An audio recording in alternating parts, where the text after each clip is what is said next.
Found my fiance's secret trip with my best friend 2 weeks before vows.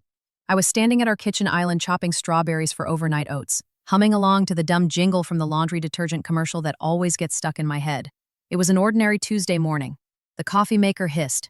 Our cat Marbles was weaving around my ankles, complaining about the audacity of me focusing on fruit and not her. The apartment had that freshly washed smell because I'd run the dishwasher before bed. Sunlight spilled through the blinds and thin gold lines across our little dining table, the one we agonized over because it had to be dinner party ready for all the imaginary dinner parties we knew we wouldn't host. My fiancé, Mark, was still sleeping, his alarm set for 7:15 because he likes to wake up and feel like he's beating the clock. I had to be at work by 9, and I was already writing mental lists. Pick up my dress from Final Alterations on Thursday, confirm head count with the venue, text my best friend Jenna about the charcuterie board she insisted on crafting herself for the bridal suite. 2 more weeks. 2 more weeks and we'd be married. Marbles meowed like she was narrating the universe. I laughed and nudged a strawberry in her direction. "Don't tell Mark," I said to the cat. "He thinks fruit is for people." All so normal, so sleepy, so everyday. I think about that morning all the time now. How easily the rhythms of my life held me. How safe I felt inside the simple list of tasks that were supposed to lead me to something glorious. When Mark wandered in, hair sticking up in all directions, he wrapped his arms around my waist from behind and pressed his cheek into the curve of my neck.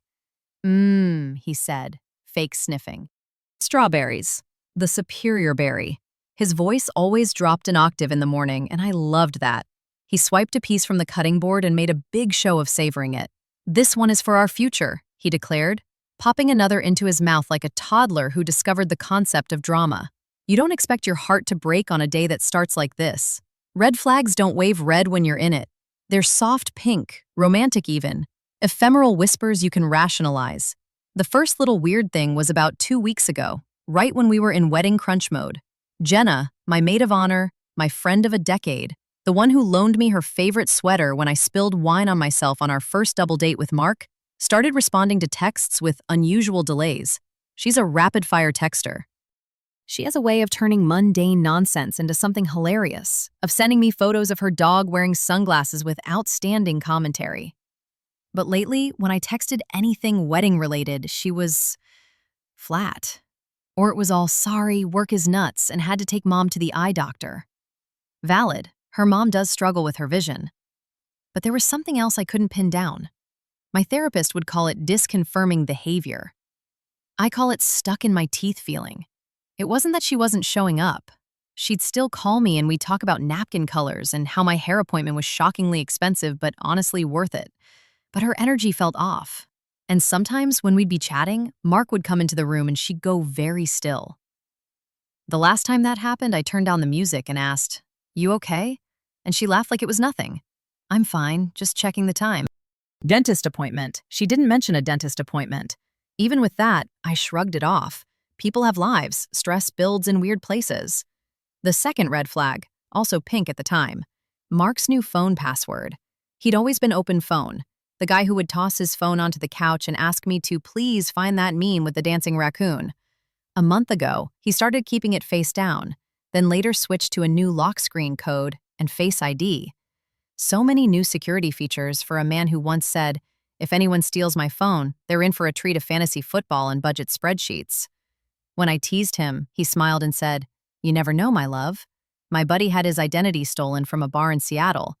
I'm not trying to have someone Venmo themselves a new scooter on my dime." It made sense. It made sense in a way that settled into a comfortable chair next to, I trust him. He started going on runs with the same schedule he had when he trained for his 10K last spring. Tuesday and Thursday evenings, Sunday mornings. Except he didn't seem sweaty after some of those runs. He'd come home a little flushed, sure, but not like a man who just pounded pavement for a 5K pre-wedding stress run. I joked once, "Your cardio must be so efficient these days." And he said, "I'm doing intervals, less sweat, more impact." I have no idea if that's how that works. I can still smell the new laundry detergent we bought because the store was out of our usual. It's a powdery, clean scent that doesn't smell like us yet, the kind of small difference that makes your body pay attention. That morning, Mark kissed me, stole a third strawberry like the thief he is, and wandered off to shower. I wiped the juice from the cutting board and reached for my own phone to check our wedding war room spreadsheet on Google Sheets. Our entire lives live there. Vendor balances, seating charts, notes like, "Remind Uncle D to keep jokes PG." I'd put in a new tab for gift tracker and I wanted to check the address Jenna found for the Airbnb we booked for the out-of-town groomsmen. My phone buzzed with a calendar alert. Rehearsal dinner tasting, moved to 6 p.m. I clicked the link to the restaurant and went to copy the updated time into our shared Google Calendar. That's when I noticed a new event that I did not put there. An event from 2 days ago titled Groom Run 11 a.m. with a tiny airplane icon. Airplane icon? Google Calendar sometimes pulls smart suggestions based on emails, hotel confirmations, flight details. I clicked the event again. The location was an airport code, SEA, Seattle. What? We live in Portland. The little details were clipped but unmistakable. Flight confirmation attached, return flight that same evening, and a note, car reservation, Hertz. I blinked at it like the letters might rearrange. I felt a weird wave pass across my skin, like a rip current. Tuesday had been one of his run days. He'd been gone for a few hours, texted me a sweating smiley face, came back, kissed me on the forehead while I was on a Teams call, smelling like something, not sweat. Clean air and a cologne I didn't recognize. When did he get that? I heard the shower turn off. My fingers were clumsy. I tapped the confirmation link, but it demanded his email password. The shared calendar only shows the event title, and the confirmation was visible but locked to his Gmail. Still, it was enough. A flight. Why would he fly to Seattle for a few hours and not tell me? I swallowed. My heart felt like it was trying to climb into my throat. Marbles meowed again, and I startled, nearly dropping my phone. Quietly, as quietly as I could, I scrolled back through the calendar. Another groom run, with a tiny suitcase on it 2 weeks ago. What had I been doing that day? Dress fitting. I'd told him to meet me after for tacos. He'd been 10 minutes late and said, traffic. My rational brain lined up all these puzzle pieces and tried to make a happy picture. Bachelor party planning? Last-minute surprise for me? But why the secrecy? Why fly for hours if you could just pick something up here? Why the car? Why the suitcase icon? I realized I was breathing too fast. I put my hands flat on the cool countertop. Slow.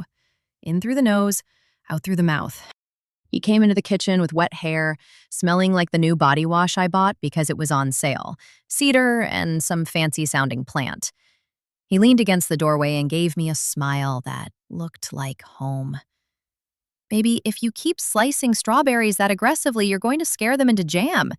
Did you go to Seattle on Tuesday? The words fell out like a bucket tipping over. His smile didn't move for a second. Then it kind of flickered. Seattle? No. Why? I held up my phone. Our calendar pulled in a flight confirmation. SEA, Hertz car, groom run with a suitcase from your email. He blinked a few times, scanning for something to grab. If you've been with someone long enough, you can watch them pick a path. He laughed. Oh, that was for Rob. He used my points to book something. You know how he's always bumming points off all of us. Rob lives in San Diego. My voice was quiet. And if it was for him, why is it on our shared calendar? He shrugged, slow like syrup. Sometimes the Gmail thing auto-adds. I can delete it. I didn't speak right away. He shifted, the casual staging unraveling. He looked at the strawberries and then back at me. What? Why are you looking at me like that? My stomach dropped because I suddenly knew. This was a door. And if I opened it, the house we built would change. I could slam it shut and pretend I never saw. But the thing about seeing is that you can't unsee. I want to look at your email, I said. Right now. His jaw worked. What? You know why are you? This is insane, babe.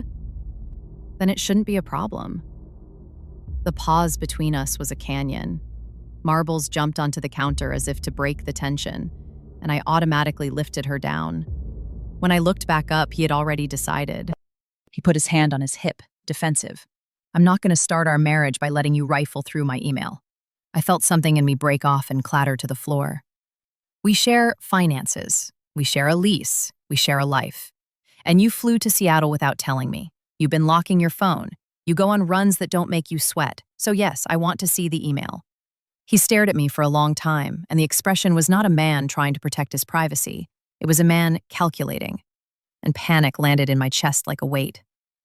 I put the knife down and wiped my hands on a towel because suddenly everything felt slippery. Please, I said, softer. If there's a reasonable explanation, I want to hear it. He shook his head. This is not healthy what you're doing. I almost laughed. Instead, I nodded and stepped back. Okay, then I'll look another way. Sometimes your body knows before your brain shows up to work. While he went back to the bedroom, muttering about boundaries, I opened my laptop. My fingers were shaking as I pulled up our cell plan's online portal. We shared service. We shared everything. The site loaded painfully slow, like the universe wanted to give me time to turn back. Usage history. Text logs. My eyes scanned for a number that appeared too often, one that didn't have a name assigned. There were a few regulars, my mom, my sister, Jenna, but there was also a new number I didn't recognize with dozens of messages over the past 2 months, including multiple during hours he told me he was on runs, and a cluster on Tuesday around 10 a.m. Then a gap. Then more around 6 p.m. I copied the number and plugged it into a search bar. Nothing obvious, but my stomach was buzzing and my head felt light. He came out of the bedroom in jeans and a t-shirt, eyes tight, phone in his hand like a talisman. I'm going to work, he said. We can talk later when you're ready to be reasonable. If I call this number right now, who will answer? I asked. My voice sounded like not my voice. He gave me that slower than fear stare again. Don't do that. It wasn't a threat. It was a plea. That terrified me more than anything else. I called the number. It rang once, twice, 3 times. On the 4th ring, I heard the familiar, breathless hello of my maid of honor. Jenna. I almost dropped the phone. I think I said her name like a question. There was a beat where no one breathed. Then she started talking, fast, words tumbling over each other. Hey, what's up? Is everything okay? Why are you and Mark texting so much? I asked quietly. And why did he fly to Seattle? A sound came out of me that I didn't recognize. It was too soft to be a sob and too sharp to be a laugh. I looked at him, at his face, this beloved face, and I watched him crumble. He closed his eyes. The tense set of his mouth dissolved into something raw. He leaned on the door frame and his shoulders sagged.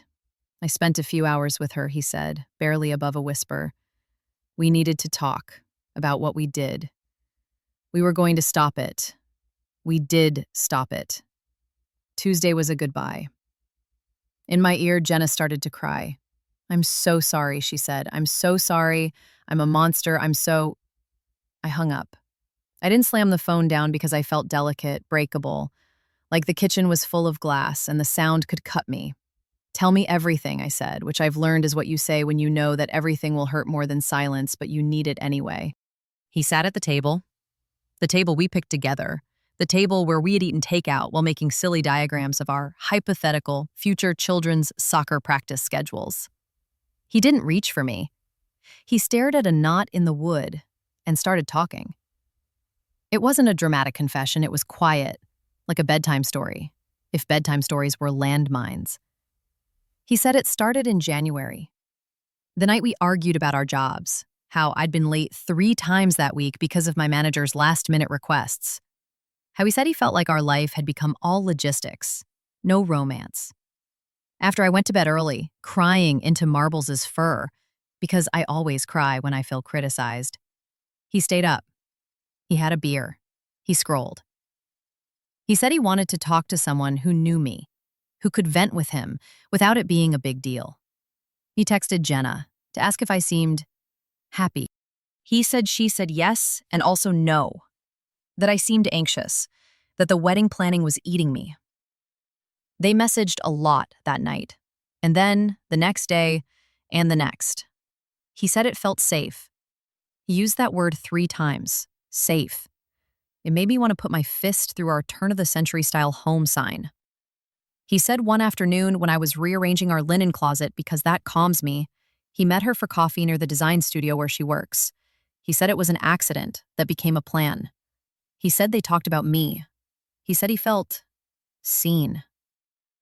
And then, a month later, they kissed in the back corner of a bar, after a long talk about nothing and everything. He said it ended quickly. He said they both agreed it was a mistake. He said they tried to avoid each other. He said the group chats kept happening. He said in March they met again to finish what we started, but also to stop it, which is the kind of sentence that makes you wonder if people are just always contradicting themselves.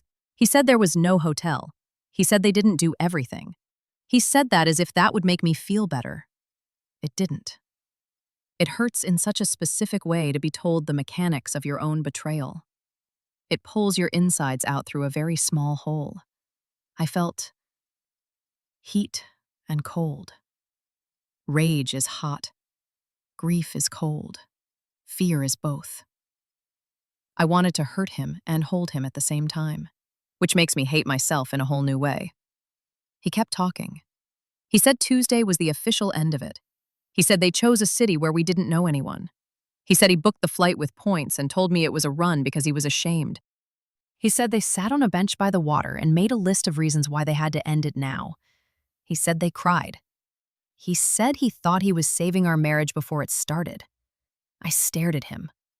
I watched my fiancé, the man who had cried when I cried at the Humane Society for a dog we couldn't take home, tell me about how he saved us by sneaking into another city to hold hands with my best friend and say goodbye to a relationship he broke the laws of our love to start. I felt sick. I put my hand flat on my stomach because it cramped. I thought I was going to vomit. I need water, I said, and walked to the sink and drank from a sticky glass because my hands couldn't reach for a clean one without shaking. He said I didn't want to tell you. I thought we could start fresh. I thought of my dress, hanging at the alteration shop, the lace my grandmother picked when we tried it on together. I thought of the deposit we couldn't get back, the way my mother called me every night to tell me she was practicing her toast. The day she was born, I promised. I thought of Jenna helping me pick our signature cocktail, testing recipes in her tiny kitchen, sending me a video of her dog stepping in lime juice and looking offended. I thought of all the nights I went to bed early because I was tired, because my eyes hurt, because I wanted to be nice on the day when all the people we love would gather to watch us say yes to each other. I sat back down. He reached for my hand, and for once I didn't give it. I imagined our wedding photos, the ones we planned to keep on the dresser next to Marble's cat treats. I imagined people clapping. I imagined their faces. I imagined her face. My phone buzzed again. Jenna, please talk to me. I am so sorry. It was me too. I'm so sorry. I'm a terrible person. You can hate me. I will disappear. The words became a river that carried me away from the shore. I put the phone face down, my stomach twisting. I wanted to scream. My mouth didn't work. My brain was trying to file everything into boxes and failing. He cried. He put his face in his hands, shoulders shaking. And I stared at him with this numbness that was like being wrapped in wet wool. I wasn't even sure who I loved in that moment. The person I loved wasn't this person. But he was, but he wasn't. I don't know. I love you, he said, muffled. I want to marry you. I made a mistake. A mistake is forgetting your keys. A mistake is buying the wrong oat milk. A mistake is not making a plan to fly to Seattle to say goodbye to your affair partner, who is also your fiancé's best friend. A mistake is not texting her for months. I wanted to say all that. Instead, I asked, why her? He took a breath, like he was trying to fill a balloon, and said, because she knows you. Because she was always here. Because it felt easy. Easy. The word sat there like a spoiled piece of fruit, sweet and rotten. I called in sick. I told my boss there was a family emergency. That's not entirely a lie. The family I thought I was building was on fire. I opened the windows. The apartment smelled like cedar and new detergent, and the faint sourness of tears. I packed a bag. I didn't scream. I called my sister, who answered on the second ring, and I said, I need to come over, and she said yes. And that was it. She didn't need reasons. Sometimes people know exactly where your voice is coming from. She said she'd order Thai food and told me to bring marbles because no one breaks up with a cat. It made me laugh and sob at the same time. He watched me. He kept saying variations of, I'm sorry and I love you and we can fix this and I'll go to therapy and I'll confess to whoever you want. He said he'd tell our parents. He said he'd pay for everything. He said he'd cancel the wedding. He said we could postpone. He said we've invested so much. He said he'd do anything. It was a blizzard of words. There was a version of me 5 days ago who would have given him a list. Do this and this and this and we'll be okay. That version of me loves a list. This version of me doesn't trust a single item on any list. It's not about the steps. It's about the person. I put marbles in her carrier and she protested like the world was ending. It felt fitting. I sat on the floor and stuck my fingers through the bars so she could push her face into them. Small, insistent. I almost told him to hold her for a second so I could pee before I left. And then I remembered there are a million tiny ways you give someone power, and I wanted to gather mine back like drop pearls. In the Uber to my sister's place, I stared at my hands. The driver made small talk with me about the weather and if I thought the Blazers would ever be good again. I said a series of agreeable noises, and then because he was kind and I was an open wound, I told him I was supposed to get married in 14 days. He told me he got divorced after 21 years. He told me pain is a good teacher and a bad roommate. He told me to drink some water and sleep somewhere that feels like safety. I liked that. Sleep somewhere that feels like safety. I ordered a seltzer when I got to my sister's, and then a single glass of wine because my hands wouldn't stop shaking, and I needed something to slow me down. I ate a few bites of pad thai and cried into a paper napkin that left a lint mustache on my upper lip, which made my sister laugh in a way that made me love her even more.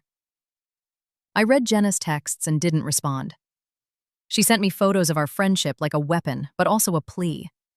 The day we went to the ocean and got sunburned noses. The Halloween we dressed as a ketchup and mustard bottle. The morning she let me sleep on her couch after a fight with a different boyfriend years ago. I looked at those images and felt duped and loved and sick. I turned my phone face down again and put it under a pillow like it could be smothered. My mother kept calling. I let it go to voicemail 3 times. On the 4th, I answered and she said, "Honey, what's wrong?" In that voice that makes me 6 years old. I told her. She made a small sound and then she was quiet and I could hear her breathing and then she said, "Do you want me to come get you?" And I almost laughed because I was already at my sister's and I was not 6 and also I wanted exactly what she offered. They left it with me. They said, "You don't have to decide anything right now." Which is both true and unbearable because I want this to be over. I want to push a button and be on the other side of this, the side where I either am married and somehow at peace or not married and somehow at peace. I am 2 weeks out and everything is paid for and everything is arranged, and I want to light the world on fire and also I want to crawl under a blanket and never come out. I know there's a path between those extremes, but I don't see it yet. I slept 3 hours. I woke up to my phone lighting up with messages from the venue, from the florist, from people who do not know that my life cracked and are reminding me to confirm peonies versus roses. I want to scream at them and also hug them because they don't know, and there is a sweet innocence in that. An email from our officiant sits at the top of my inbox with the subject, "Final vows reminder." I might throw up. There are practical things. Cancel the wedding? Postpone? Tell people? How much do I tell? What is the kindest version of the truth that doesn't make me a doormat? The money, the deposits, the time, the expectation, the humiliation of it all. The fact that our families have rented a huge house by the river and stocked the pantry with snacks that remind me of childhood. The dress, the cake, the playlist. The way I imagine dancing with my father to the song he used to hum while doing the dishes. I keep thinking about one stupid detail. When I asked him why her and he said, "It felt easy. Easy." That word keeps echoing. Love is supposed to be sometimes easy and sometimes not.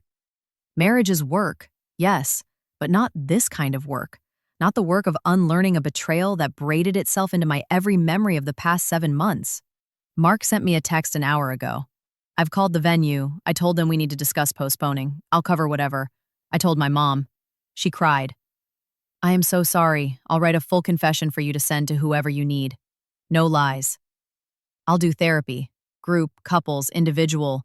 I'll cut Jenna out of my life. I already sent her a no-contact message. I will do anything. Please don't hate me. I don't know what I feel for him." Hate is too strong for the empty space that keeps expanding in my chest. Rage flares and then it collapses. Grief arrives like waves, sometimes big, sometimes small, always returning. I do love him. That love sits next to a horror that I did not know I had capacity for. I'm not stupid. I know that this is not about me being not enough, but there is a Greek chorus in my brain that is whispering, if you were enough, they wouldn't have, and no counter-argument will make it entirely shut up right now. I think of Jenna like a ghost perched on the foot of my bed. All the years, the stupid inside jokes, the way we used to scream sing in the car to early 2000s hits and take dramatic bows to no one, the way she held my hand when I got my first pap smear because I was terrified and she said, I'll make jokes the whole time, and she did. I keep picturing her and Mark in a city where no one knows them, pretending they were doing something noble by saying goodbye. The sun glinting off the water in Seattle, her hand on his jacket on her shoulders. It is a movie I cannot stop planning in my head. I haven't blocked anyone, not yet. I've asked for space. I wrote a single sentence in the group chat with my bridesmaids. I'm dealing with something very painful. Please don't ask questions right now. The hearts and we love you rolled in. One of them, my cousin, texted privately, do we need to fight anybody? I laughed and then cried again because my family might be feral and I adore them. I am not going to enact vengeance. I am going to eat my pad thai and breathe and pet my cat and try to sleep somewhere that feels like safety. I don't know if there is a wedding in 2 weeks. Right now, there is a woman sitting on her sister's couch, hair unwashed, mouth tasting like lime and grief, thinking about the price of peonies and the cost of forgiveness. The wedding can be postponed. Love, when it is this version of itself, cannot be scheduled. If I were the advice giver and not the bleeding one, I would say, no rush decisions, boundaries, therapy. I made an appointment. The therapist I used to see for anxiety had a cancellation, sweet universe mercy, tomorrow at 10. I'll talk to someone who will not rush me to the altar or away from it. I will talk to someone who will not use the word easy and mean it like an excuse. For now, I'm going to try to sleep. My sister left a glass of water and an electrolyte packet on the nightstand like I'm recovering from a stomach bug. She hugs me and says, you are not your wedding. You are not your fiancé. You are not your best friend. You are you. That's supposed to be comforting. Maybe it will be tomorrow. Right now, I don't feel like me. I feel like a person slipped out of her own life and landed in someone else's. I don't know if this is the end of my relationship or the beginning of something different. I don't know if I can look at Jenna's face again and not throw something. I don't know if forgiveness is a thing that lives in me in this context. I don't know if my grandmother will ask where her lace went if I cancel the wedding. I don't know if I will ever look at the kitchen table again and not see him telling me about how he saved us. I can hear my sister in the other room watching a cooking show. The overly cheerful host says, don't worry if it looks messy, it comes together, and I want to scream at the television that not everything does. But maybe some things do. Maybe not how we planned. Maybe in a different shape. Maybe later. Maybe never. Marbles has installed herself on my stomach like a warm, judgy boulder. I can feel her purr, low and steady. There is a universe where this is the worst thing that ever happens to me. There is a universe where it is the first of several worse things. There is also a universe where this is the beginning of a life I could not have imagined. I want to choose a universe, but I guess I don't get to yet. Tomorrow, I will call the venue. Or I won't. Tomorrow, I will answer my mother's question about whether she should cancel the cake tasting. Or I will pretend I didn't see it for one more day. Tomorrow, Mark will text me again, I am sure. Maybe I will block him for a day, just to breathe. Maybe I will tell him to send his confession letter to my email and then not read it for a week. Maybe I will invite him to meet me in the therapist's office because I need a witness to our ruin. Maybe nothing. Right now, I will sleep. Somewhere that feels like safety. I will put my face in my cat's fur and breathe in the powdery scent of a detergent that still doesn't smell like me. I will do the next right thing, and then the next. I don't know where this ends. I don't know what I will do with my dress. I don't know if my best friend is still my best friend or just a person I used to know. I don't know if my fiancé is someone I can forgive, or if he is the man I will someday tell stories about when someone asks me, Why I don't like cedar-scented body wash? I don't know. And it feels like the worst possible sentence, and also the truest. TLDR. Found evidence my fiancé took a secret day trip to Seattle, confronted him, discovered he's been emotionally/physically involved with my best friend for months. 2 weeks before our wedding, I've left to stay with my sister and have no idea what happens next.